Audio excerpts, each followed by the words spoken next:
지난 민수기 25장에서는 발람의 교묘한 계략으로 이스라엘 백성들이 부올에서 음행을 저지르는 사건을 보았습니다. 다행히 비느하스라는 인물을 통해서 하나님께서는 진노를 멈추시고 그를 통해서 평화의 언약을 맺어 주시죠. 그리고 나서 25장 17절 말씀에서 하나님께서 이렇게 말씀하십니다. 미디안인들을 대적하여 그들을 치라. 미디안들을 치라고 명령을 하시죠. 그리고 그 이후에 이스라엘은 인구 조사를 하게 되고요. 28장 이후로는 이제 너희의 삶은 하나님께 예배드리는 삶이다라고 말씀하시면서 예배에 관한 그리고 제사에 대한 규례로 쭉 말씀을 하셨습니다. 그리고 이제 다시 하나님께서 31장에 들어와서 오늘 말씀 2절에 다시 말씀하시죠. 이스라엘 자손의 원수를 미디안에게 갚으라. 25장에서 하셨던 말씀을 31장에서 다시 하고 계십니다. 이것은 하나님께서 바알브올의 음행 사건을 통해서 이스라엘을 범죄하게 한 발람과 그리고 발람과 연루된 왕들을 심판하시겠다는 하나님의 의지였습니다.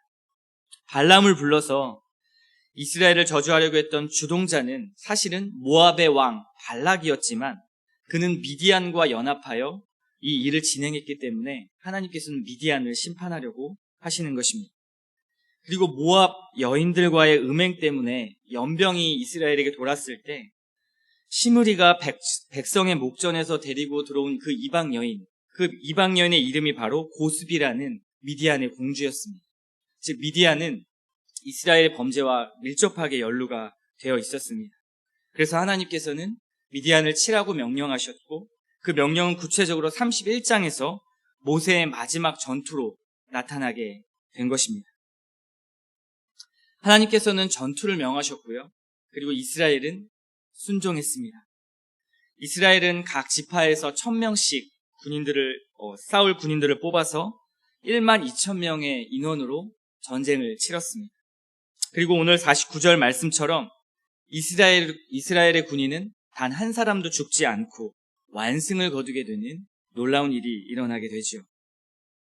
이 전쟁을 이끈 사람은 바로 이 사건의 핵심 인물이었던 비느하스였습니다. 비느하스는 25장에서 24,000명을 죽게 한 연병을 멈출 수 있도록 그런 역할을 했던 하나님과 평화의 언약을 맺었던 그러한 사람이었습니다. 여기서 참고로요, 헷갈릴 수 있는데요. 민수기에 나오는 비느하스는 사무엘상 2장에 나오는 그 엘리 대제사장의 두 아들 홈리와 비느하스의 그 비느하스와는 다른 인물입니다. 엘리의 아들 비느하스는 하나님의 제사를 멸시했던 사람이고요. 또 성경에서는 행실이 나빠서 하나님 앞에 보기 좋지 못했던 사람이다라고 기록을 하고 있습니다. 이름은 같지만 완전히 다른 인물이죠.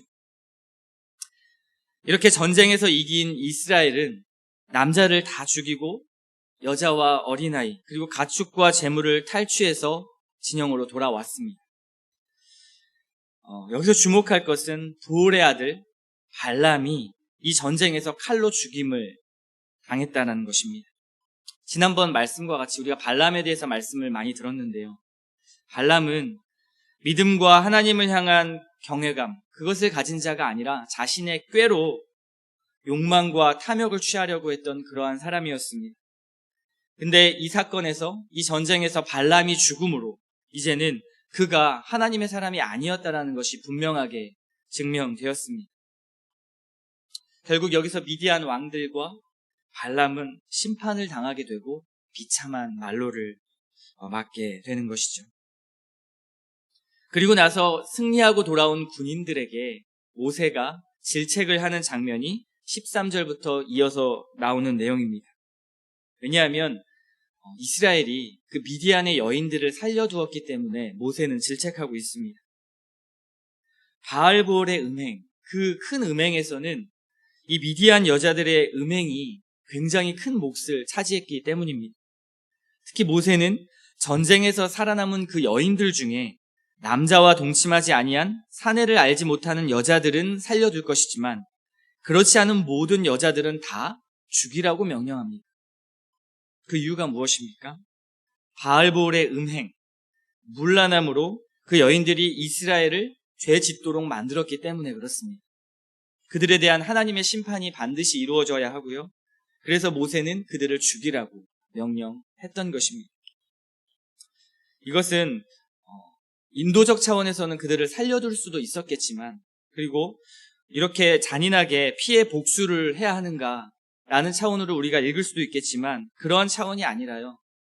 성경이 말하는 것은 하나님의 공의와 심판이라는 차원에서 읽어야 이 말씀을 이해할 수 있습니다. 하나님은 반드시 그 죄에 대하여 죄값을 물으시는 거룩하신 하나님이시기 때문에 그렇습니다. 모세는 이뿐만 아니라 군인들이 의식적인 정결의 문제도 다루도록 했습니다. 즉 사람뿐만 아니라 물건에 대해서도, 그리고 전쟁의 기구나 성소에 대해서도 그렇게 정결하게 하도록 만들었습니다. 전쟁터에서 사람을 죽이고 시체를 만졌던 그 군인들, 그들에게도 정결의식이 필요했죠. 또 사람들뿐 아니라 모든 전리품, 물품들도 불이나 물로써 정결하게 씻어야만 했습니다. 왜냐하면 하나님의 진영이 그것들로 부정해지지 않기 위해서 그랬던 것입니다. 이토록 꼼꼼하게 그리고 깨끗하게 정결 규례를 지켜야 하는 이유, 그 이유가 무엇입니까? 정결 규례는 이스라엘 백성들에게 날마다 거룩하신 하나님 앞에 쓰도록, 또 그 거룩하신 하나님 앞에 자신들의 죄성을 날마다 인식할 수 있도록 하게 하는 매우 중요한 역할을 했기 때문에 그렇습니다. 그렇기 때문에 이 정결 규례에 모세는 명령을 했고 백성들은 순종을 했죠. 우리가 하나님을 믿고 그리고 신뢰하고 주인이라고 인정하고 믿는 이유 중 하나는 하나님이 선하신 분이기 때문에 그렇습니다. 하나님이 선하시기 때문에 그 계획을, 우리가 하나님의 계획을 신뢰하고 또 그것을 믿고 하나님의 말씀을 따르지요. 그 선하신 하나님께서 자신의 성품과 그리고 자신의 계획에 따라 이스라엘을 출애굽시키셔서 가장 선한 길로 인도하고 계셨습니다. 그런데 발람과 미디안이 그것을 막아선 것이죠. 그들 입장에서는 하나님을 막았다라기보다는 자신의 유익과 실리를 쫓아간 것이라고 변명할 수 있습니다. 그러나 실제로는 하나님의 말씀과 그리고 하나님의 계획을 거부하며 인정하지 않았던 것이고, 이스라엘을 교묘한 꾀로 하나님이 가장 싫어하시는 죄들을 짓게 만들었습니다. 그것이 미디안과 발람이 했던 일이죠. 심지어 발람은 하나님을 알면서도, 하나님의 말씀을 들었으면서도 자신의 탐욕을 따라갔던 것입니다. 우리는 이 하나님의 명령으로 미디안과의 전쟁에서 승리한 이 말씀을 통해서 두 가지 정도를 묵상해 보았으면 좋겠습니다. 하나는 그리스도인으로서 싸워야 할 대상을 아는 것, 그리고 또 하나는 어떻게 그 대상과 싸워야 하느냐입니다. 먼저는 정말 싸우고 전쟁을 해야 할 대상을 아는 것이 매우 중요합니다. 이 말의 의미는요, 하나님의 뜻에 맞는 그런 전쟁과 싸움을 해야 한다라는 것입니다. 이스라엘은 미디안을 약탈하기 위해서 그들과 전쟁한 것이 아니라요, 그들의 이득을 위해 싸운 것이 아니라 그 전쟁은 죄에 대한 심판에 대한 하나님의 말씀의 순종이었습니다. 그렇기 위해서 그 전쟁을 했던 것이죠. 하나님의 거룩함을 드러내는 전쟁이었습니다. 싸워야 할 대상을 먼저 아는 것이 중요합니다. 그렇지 않으면 불순종의 전쟁이 될 수 있습니다. 그런 점에서 예수님께서는 자신을 미워하는 사람들과 싸우지 않으셨다라는 것을 기억해야 합니다. 여러분은 무엇과 싸우고 계십니까? 혹시 싸워야 할 대상과 싸우는 것이 아니라 사랑해야 할 대상과 싸우고 계시지는 않습니까? 또 우리가 사랑해야 할, 복음을 전해야 할 대상과 싸우고 계시지는 않습니까? 우리가 싸워야 할 것은 혈과 육이 아닙니다. 성경은 우리에게 싸우라고 명령하기도 하는데요, 특히 무엇과 싸우라고 말합니까? 악한 세력, 우리에게 죄를 짓도록 만드는 죄의 세력과 싸우라고 말씀합니다. 그래서 히브리서 12장 4절 말씀에는 죄와 싸우되 피 흘리기까지 싸우라, 이런 말씀이 있습니다. 싸울 대상은 사람이 아니라요, 바로 죄입니다. 사람이 미워지고 사랑하는 마음이 점점점 사라지고 계십니까? 하나님이 보여주신 예수 그리스도의 사랑의 본질이 나에게 점점 약해지고 흐려지는 것 같습니까? 그렇다면 그것을 하지 못하도록 만드는 스며드는 죄와 우리는 피 흘리기까지 싸워야 합니다. 우리의 마음을 통치하려고 하는 악한 세력들, 그리고 그 죄들, 그 죄와 우리는 싸워야 합니다. 그렇지 않으면 우리는 점점 그 죄를 용납하게 될 것이고요. 계속적으로 그 세력에 끌려다닐 수밖에 없습니다. 결국에는 하나님의 말씀에 순종하지 못하는, 하나님이 원하시지 않는 전쟁을 하게 되는 것이죠. 두 번째 묵상거리는, 그렇다면 우리는 어떻게 싸워야 하고 그 싸움의 결과는 어떻게 되는지를 묵상하는 것입니다. 오늘 본문에서 철저하게 바알볼의 죄와 연루된 모든 것은 하나님께서 끊어버리셨습니다. 심지어 전쟁에 사용한 모든 물건까지도 정결하게 하셨죠.